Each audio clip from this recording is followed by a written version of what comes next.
How Trump has changed the U.S. immigration system. Since the Trump administration began, nearly every week has been punctuated with some kind of new development on immigration policy. Immigration is one of the issue areas that has been most changed by the Trump's presidency. This is because Trump has long made xenophobia a key plank of his platform. It was in his very first speech as a presidential candidate that he called Mexicans criminals, drug dealers, and rapists. One of the White House's most notorious and long-lasting advisors, Stephen Miller, maintains a focus on immigration policy. Most importantly, executive powers allow Trump to act on immigration in a great variety of ways, all without going through Congress. All of Trump's immigration policies are designed to kick out immigrants already in the U.S., while keeping future would-be immigrants away. To be clear, these policies don't just apply to undocumented immigration. Despite what Trump says, his administration works just as hard to keep out legal immigrants as it does to keep out the undocumented. So what are all the ways that Donald Trump and his administration have tried to change immigration policy? There are too many to cover. As we mentioned, Trump is handing down small changes practically every single day. Taken together, these changes represent a thorough and alarming overhaul of the U.S. immigration system, pushed through almost completely unilaterally. But in this video, we will cover a few of the major changes, including the Muslim ban, family separation, efforts to end DACA, efforts to end TPS, mass deportations, efforts to defund sanctuary cities, Trump's border wall, attacks on asylum, lowering legal immigration avenues. The Muslim ban. During his 2016 campaign, Donald Trump called for a Muslim ban. Donald J. Trump is calling for a total and complete shutdown of Muslims entering the United States. In line with that campaign promise, Trump signed an executive order in the first week of his presidency barring travel from 7 Muslim-majority countries. Nationwide protests and confusion followed the ban, which was quickly blocked by a federal district court. The administration tried a second ban, which removed Iraq from the list of countries, but this was also quickly blocked by the courts. A third attempt banned travelers from Libya, Iran, Somalia, Syria, Yemen, North Korea, and Venezuela. The latter two nations were added so that the Trump administration could argue that the ban was not anti-Muslim in nature, even though the brutal regime in North Korea prevents most of its citizens from visiting the U.S. in the first place. Nevertheless, the U.S. Supreme Court upheld this version of the ban on June 26, 2018. This means nationals from the listed countries are indefinitely barred from obtaining immigrant and non-immigrant visas. Family separation. In the summer of 2017, the Trump administration began unofficially separating hundreds of migrant children from their families when they came to the U.S. to seek asylum. Then on April 6, 2018, then Attorney General Jeff Sessions announced the zero-tolerance policy, which made family separation official. Under the policy, the federal government began to criminally prosecute migrants who came to the border to seek asylum. Families were separated when parents were taken to face charges, while their children were detained or sent elsewhere. Once separated, many migrant children were kept in cages or tent cities, without sanitary conditions, served inadequate food, and forced to take care of each other. This was a barbaric way to treat people who fled their home countries due to gang violence and other threats on their lives. Democrats, Republicans, and everyday Americans, and the whole world condemned the Trump administration for the move. The courts eventually blocked the administration's effort and ordered they reunite the separated families. As of October 2019, the Trump administration has separated 5,400 children from their families. The exact number of separated children is difficult to know because of the administration's failure to track the kids they separated. Multiple times the administration admitted that thousands more children were separated than originally acknowledged. The administration's tracking failure botched many reunifications. For example, the administration deported over 400 parents while still having their children in custody. Wildly missed the court-imposed deadlines for reunifications. In one case, the administration left 37 children in the summer heat inside of a van, some for as long as 39 hours. Doctors and child care experts have testified that family separation leads to long-term trauma in children, including feelings of abandonment and rage. Many families who have been separated, then reunited with their children, report dramatic personality changes in their loved ones. Despite the court order to stop separating children, the administration continues to separate hundreds of children from their families. The effort to end DACA. DACA, or Deferred Action for Childhood Arrivals, is a program fought for by Dreamers and announced by President Obama in 2012. The program protects young immigrants from deportation and allows them to access work permits, provided that they apply, pay a fee, and pass a background check. DACA is popular because it allows young people who grew up in the U.S. to legally work and pursue their American dream. But on September 5, 2017, the Trump administration abruptly tried to end DACA, putting the lives of some 700,000 Dreamers in limbo. Courts ruled against the administration's effort to rescind DACA, which allowed Dreamers who already had DACA to keep renewing their 2-year protections. However, hundreds of thousands of dreamers who should have aged into the program by now have been shut out, unable to work. The administration is taking the case to the U.S. Supreme Court in an effort to allow Trump to end DACA protections for good. The Supreme Court will hear oral arguments in November 2019, with a decision likely coming sometime in 2020. Mass deportations. When Trump first came into office, he promised to deport only immigrants who had committed serious crimes. But in a reversal from the Obama administration policy, Trump began deporting all undocumented immigrants who had an order of removal. This includes mothers, fathers, immigrants who have lived in the U.S. for decades, people who have done nothing wrong, and people from whom ICE had previously allowed to stay. For example, the Trump administration deported Roberto, a father of 3 from Indiana who owned a restaurant that employed 20 people. In 2000, Roberto and his family accidentally drove too close to the Canadian border and came to the attention of ICE.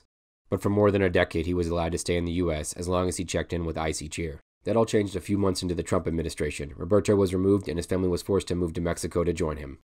Roberto wasn't the only one. In the first 14 months of the Trump administration, there was a 203% increase in ICE arrest of non-criminals. That's hundreds of thousands of quiet, hardworking families that have been separated. And these deportations of parents and families haven't made America any safer. Trump's border wall. The U.S.-Mexico border is nearly 2,000 miles long and runs through major cities, uninhabited deserts, personal property, and the Rio Grande River. Building an unnecessary border wall along the border has become an obsession of Donald Trump.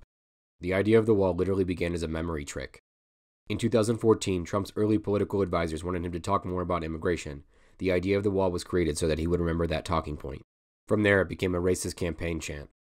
Build the wall! Build the wall! Who's going to pay for it?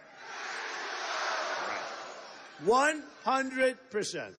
Far from having Mexico pay for the wall as promised, Trump shut down the federal government for a record-setting 35 days in 2018 to 2019 in a failed attempt to get money for his wall from the U.S. taxpayers.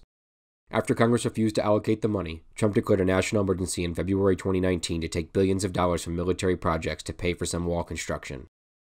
The money was supposed to pay for repairs or upgrades to the U.S. military installations, including schools for children at military bases. The administration is seeking $18.4 billion for 500 miles of wall, or $36 million of taxpayer dollars per mile. 200 miles of the proposed land is private property, and the administration will either need to purchase or seize the land through eminent domain before they can begin. The wall would also endanger the local environment and devastate wildlife communities. Congress has twice voted against Trump's national emergency, forcing 2 vetoes from Trump, but a federal court has ruled that Trump violated the law when he used his national emergency powers to divert funding for the wall. Efforts to end TPS. 10 countries, El Salvador, Haiti, Honduras, Nepal, Nicaragua, Somalia, South Sudan, Sudan, Syria, and Yemen, had a temporary protected status designation at the start of the Trump administration. TPS is a congressionally established program that protects immigrants from certain countries from deportation if their home countries have become unstable due to civil war, natural disaster, or some other major event. The Trump administration has tried to end TPS for immigrants from most of these countries, even though the countries have not stabilized and remain unsafe. Ending TPS threatens to affect hundreds of thousands of long-established immigrants living in the U.S. Immigrants protected by TPS own homes, have lived and worked in the U.S. for years, and are parents of some 270,000 U.S. citizen children. Ending TPS could lead to mass deportations, uproot thousands of families, and create another massive family separation crisis. Courts have blocked Trump's attempt to end TPS for certain countries, citing a possibility of racial animus in the administration's decisions. In his ruling, Judge Edward M. Chan wrote that if TPS holders were removed from the U.S., they would, quote, indisputably will suffer irreparable harm and great hardship. The TPS fight continues in the courts. Ultimately, like with DACA, it will take congressional action to permanently protect TPS holders from deportation. Efforts to defund sanctuary cities. Sanctuary cities, also known as safe cities, are local jurisdictions that refuse to deport immigrants just for being undocumented. There's a lot of misunderstanding about this phrase, but don't worry, we'll go into greater detail about safe cities in a future video. The Trump administration sought to attack safe cities by withholding federal money. Former Attorney General Jeff Sessions was particularly focused on going after safe cities, repeatedly threatening cities, counties, and states that Trump administration viewed was out of line. However, Sessions and the Trump administration ran into a problem with not actually being able to legally define what a sanctuary city is. In addition to threats, the Trump administration tried lawsuits and an executive order to try to defund safe cities, but courts repeatedly found that the administration's effort to deny federal money to safe cities was unconstitutional. Attacks on asylum. It is essential to have a working asylum system if the U.S. is going to live up to our ideals of a free, welcoming country, but our asylum program has faced massive challenges under the Trump administration. There are so many important changes that we'll be publishing a separate video to discuss the changes in our asylum process in greater detail. Here's a broad overview, but first, some quick facts about asylum. Asylum is a lawful international process that allows migrants fleeing for their lives to seek refuge in safer countries. Anyone who reaches U.S. soil can seek asylum if they are fleeing persecution in their home country. They are granted asylum only if they can prove that their lives would be in danger upon returning. Zero-tolerance family separation is one of the Trump administration's changes to asylum. Taking children away from their parents was supposed to be a deterrent for asylum seekers coming to the U.S. The administration reportedly turned some asylum seekers away at the border, a violation of U.S. obligations under domestic and international law. In April 2018, the administration officially implemented a process of metering, intentionally slowing the processing of asylum seekers at the border, turning their wait times into weeks or months and putting many asylum seekers in a dangerous limbo. The administration also tried to categorically deny asylum to migrants fleeing domestic violence and gang warfare. But the courts blocked this effort, saying that the decision was, quote, arbitrary and capricious and contrary to the law. At the end of 2018, the administration announced new migrant protection protocols, also known as Remain in Mexico, which forced migrants seeking asylum in the U.S. to wait in Mexico during the long process. By June 2019, the number of migrants forced to wait in Mexico had swelled to over 15,000. It was clear from the start that this policy was a disaster. Migrants who were originally told that they would be in Mexico for 45 days were then told that they were actually facing more than a year-long wait. Migrants endured overcrowding conditions, a lack of access to attorneys, no resources to meet even their most basic needs, and no way to build their asylum cases. Some faced further violence and kidnappings. In July 2019, the administration announced new Safe Third Country agreements, which required asylum seekers to seek asylum in countries they crossed before reaching the U.S., a process that effectively would bar all asylum claims. This requirement will be levied for countries like Guatemala, El Salvador, and Honduras, some of the most dangerous countries in the world. This ban was mostly upheld by the U.S. Supreme Court in September 2019. Limiting legal immigration avenues. Trump and members of his administration like to claim that they oppose undocumented immigration while welcoming legal immigrants. This is not true. Trump has tweeted things like, "Our country is full," and his policy changes have arguably done as much to affect legal immigrants as undocumented immigrants. How? Ending U.S. asylum. As mentioned in the last section, Trump has basically gutted the U.S. asylum system, even though asylum is a legal means of entering the U.S. Capping refugee admissions. As explained in our third video, asylees are people who seek safety in another country after arriving in that country, and refugees are people who seek safety in a country while applying from their home country or an intermediate country. Since the U.S. refugee admissions program was authorized by Congress in 1980, the United States has set a cap on refugee admissions at an average of 95,000 per year. But in 2020, the refugee cap will be set at just 18,000, the lowest cap in the history of the program. As one expert said, quote, "At that low rate, the resettlement program will barely continue to exist." To underscore how much the Trump administration wants to keep out legal immigrants, White House advisor Stephen Miller has suggested cutting the refugee program to literally zero. Refugees and asylees are important to the U.S. because it has always been part of our national values to be the land of the free and a welcoming haven to people who need it from all over the world. But in addition to the refugee cap, the Trump administration sought to undermine refugees by implementing vague moratoriums and floating the idea of allowing states and cities to reject incoming approved refugees.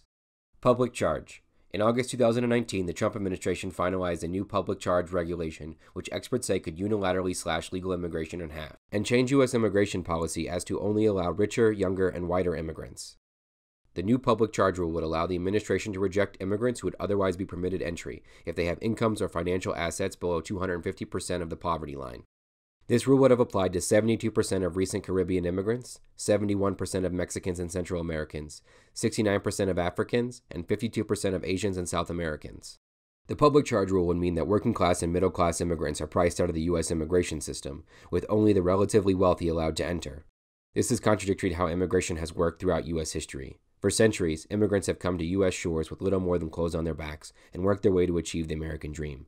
That value is endangered by Trump's public charge rule. Luckily, multiple courts have blocked the public charge rule from going forward for now. There are many other ways the Trump administration has tried to cut down on legal immigration. Trump has repeatedly tried to cut family migration, which is one of the most significant components of legal immigration.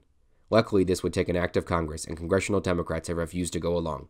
The average processing time of would-be legal permanent residents and citizens has increased 91% from 2014 to 2018.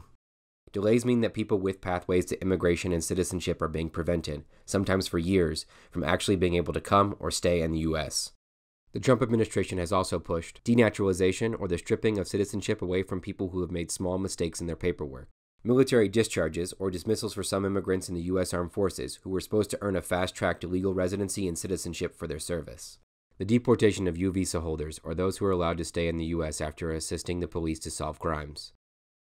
Want to go deeper and learn more? Check out our website, americasvoice.org. Make sure to subscribe, like, and comment to see the next video in the series, and so that others can find this video as well.